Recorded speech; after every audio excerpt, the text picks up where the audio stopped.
Tonight, A&T students are apprehensive about graduation changes, Pope Francis visits Europe, and the March Madness tournament is finally here. Good evening. I am Aaliyah Gillens. And I am Brianna Whitfield. Fellow Aggies, it is the time you've all been waiting for. The SGA elections are finally here. Now, as the deadline to cast your vote approaches, A&T students are taking this election by storm as they compete with hopes of winning the vast majority of student voters.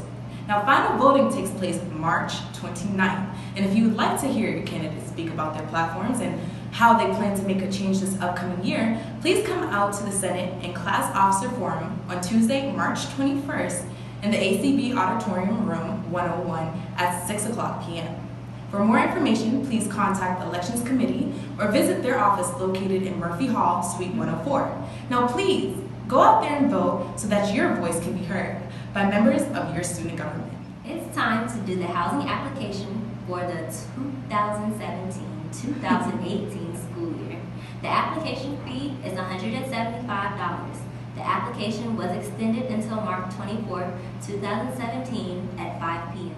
Speaking of applications, you may want to look into applying to NABJ. Now, last week, the JMC department held the 25th anniversary of the National Association of Black Journalists short course. Shira is now reporting to you live with more details. Thanks, Aaliyah. 30 journalism students went through a 4-day seminar working with professionals from companies like CNN and Fox News. The week ended with a gala featuring April Ryan, White House correspondent. Back to you, Aaliyah. Now, NABJ isn't the only place you can show your talent. Here's Shira with more information on how to do so. Do you consider yourself to be fashion forward? If so, you have the opportunity of showcasing your work in the Earth Day Fashion Show, which takes place April 22nd. The winner of this contest will receive a prize of $500. The application deadline has now been extended to March 24th, so please don't miss out. The runway isn't the only place to march to the beat. Last Saturday, the Blue and Gold Marching Machine held drum major auditions. Winners will be selected this Saturday. I bet you graduates are starting to feel like winners yourselves. North Carolina A&T's graduation will be held in the Greensboro Coliseum. The undergraduate students will have their commencement at 8:30 a.m. followed by the graduate students at 1 p.m. So splash on in and visit North Carolina today. Welcome back to the Aggie Wire.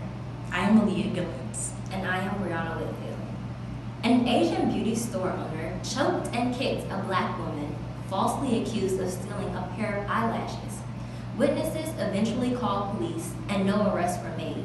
Jason Messer, the 17-year-old boy who fell at the Hanging Rock State Park approximately 3 weeks ago, has died. Messer fell at least 40 feet after walking over the edge of the cliff at the park. Former Greenville Police Chief Hassan Aden was detained for 6 hours coming back from visiting his parents in Paris. Due to President Donald Trump's initial travel ban signed in January sparked chaos at U.S. airports. If you went downtown on St. Patty's Day, you might have noticed a difference in Natty Green. He'd been kilted. The Natty Green statue, along with 9 others, were dressed for the occasion. A secret source said it was in hopes to boost holiday cheer.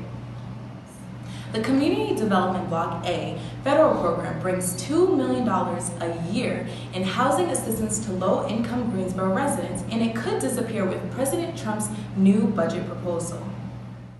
16% of North Carolina high school students considered suicide in the last year. State Representative John Hardister got behind the measure after the problem was brought to his attention. On a lighter note, the Greensboro Coliseum can expect to see artists like Chance the Rapper this generation that ends smoking. Back to the Aggie Wire. I am Aaliyah Gillens. And I am Brianna Whitfield. Bringing you national and international news. Pope Francis sent a telegram to London expressing his deep sadness for the latest terror attack. The 2015 nuclear deal restricts Iran's atomic activities. The deal has mostly affected the stock of heavy water. Korea's presidential election is coming up. Park Geun-hye made history by being South Korea's first female and impeached president. South Korea will vote for a new president on May 9th. 400 homes were evacuated on Monday morning due to a wildfire in Boulder, Colorado. No structural damage or injuries have been made. Executions in 10 days. 8 men are scheduled to be executed by lethal injection in Arkansas between April 17th and April 20th. Twitter went wild when President Trump responded to rapper Snoop Dogg's music video where he is seen aiming a gun at a clown resembling Donald. He said, quote, "Can you imagine what the outcry would be if Snoop Dogg, failing career and all, had aimed and fired the gun at President Obama? Jail time," end quote. An 18-time Grammy nominee has a failing career, but the president is arguing on Twitter. Really, Mr. President? Rock and roll legend Chuck Berry has died at the age of 90. He was found dead Saturday, March 18, 2017, at a residence outside of St. Louis. Kendall Jenner is thankful to be alive.